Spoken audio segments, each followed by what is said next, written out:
This is my portal. This is my portal. This is my economic portal. This is my portal. This is my portal. We all have same portal, that is Economic portal.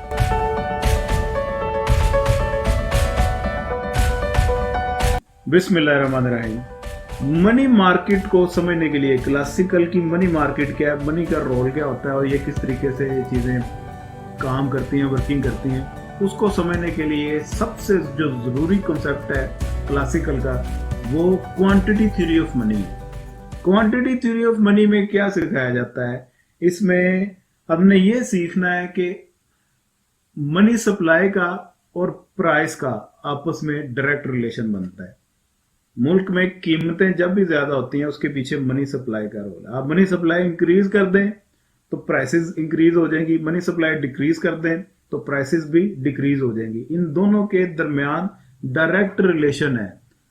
मसलन according to classical, अगर money circulation 100 की है, लोगों के पास 100 note हैं, तो जितनी भी प्रोडक्शन है मुल्क में तो उसकी प्राइस इस लिहाज से सेट करेंगे कि उधर से सर्कुलेशन ऑफ मनी इनकी कंप्लीट हो और उधर से इनकी प्रोडक्शन जो सी है वो सोल्ड आउट हो जाए, क्योंकि एट द एंड डिमांड और सप्लाई ने बराबर होना होता है। तो प्राइस को वो 100 नोटों के हिसाब से अपने एडजस्ट करेंगे। अगर due to any reason currency increase होके 100 की बजाय 200 हो गई है, तो आपकी जितनी भी एग्जिस्टिंग प्रोडक्शन है, प्रोडक्शन में तो चेंज नहीं आया, वो तो प्रोडक्शन तो उतनी रही, मनी सप्लाई 100% चेंज हो गई है, तो उसका इम्पैक्ट फिर ये आएगा कि प्राइसेस भी 100% इंक्रीज हो जाएंगे। अब उन्हीं चीजों को खरीदने के लिए 200 नोट है मार्केट में।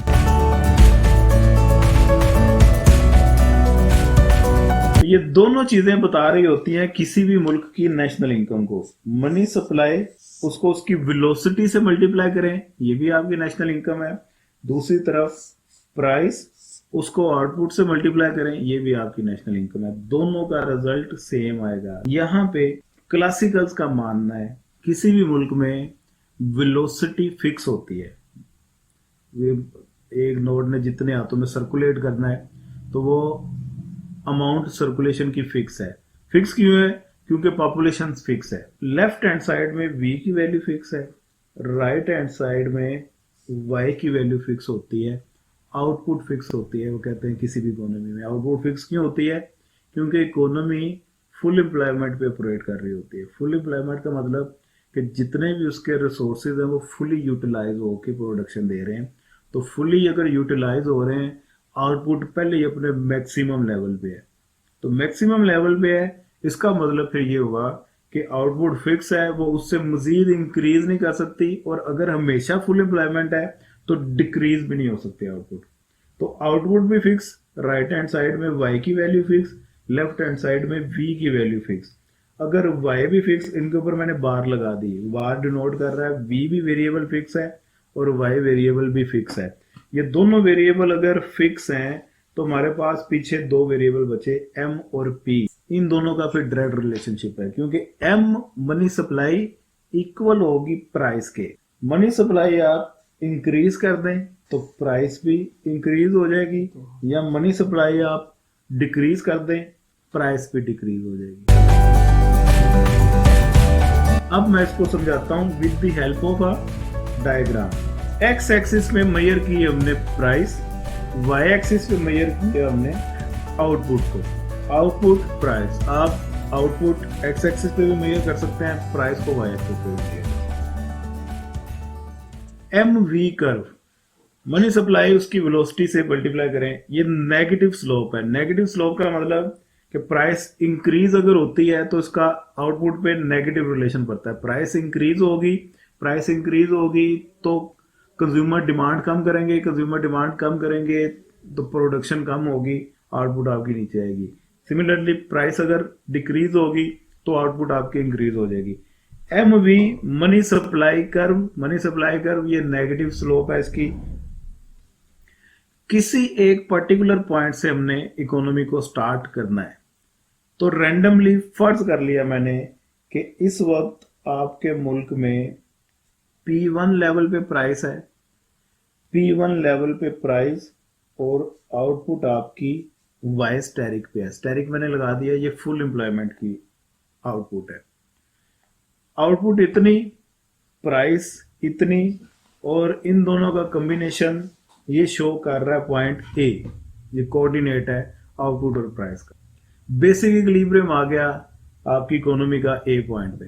अब due to any reason money supply increase हो गई, किसी भी वजह से सेंट्रल बैंक ने नए नोट छाप दिए, तो अगर बैंक नए नोट छापेगा तो मनी सप्लाई इंक्रीज होगी। मनी सप्लाई इंक्रीज होगी तो ये कर्व इसी नीचे वाली कर्व के पैरेलल ऊपर शिफ्ट हो जाएगी। इसे मैं M1 V1, इसे M2 V2 का नाम दे देता हूं।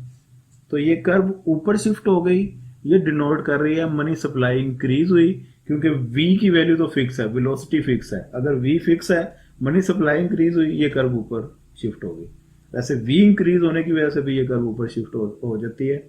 यहाँ पे हमने चूंकि V को अज्यूम किया हुआ फिक्स, इस वजह से मनी सप्लाई इंक्रीज होने की वजह से आपकी ये कर्व ऊपर शिफ्ट हो गई। इस कर्व ऊपर शिफ्ट होने का फिर इम्पैक्ट क्या है? आउटपुट तो फिक्स है, आउटपुट तो चेंज हो नहीं सकती।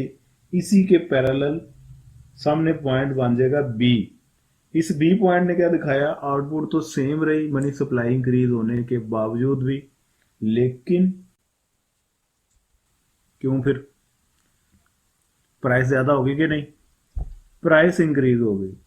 अब मनी सप्लाई आपके मॉनिटरी वेरिएबल को चेंज कर सकता है, रियल वेरिएबल को चेंज नहीं कर सकता। आउटपुट चूंकि रियल वेरिएबल है तो रियल वेरिएबल इसको इसने कोई इंपैक्ट नहीं डाला, लेकिन मनी सप्लाई इंक्रीज होने की वजह से आपकी ये प्राइस इंक्रीज होगी। जितनी मनी सप्लाई इंक्रीज हुई, सेम उसी प्रोपोर्शन से प्राइस इंक्रीज होगी। अगर ये 100% इंक्रीज हुई है तो प्राइस भी 100% इंक्रीज होगी।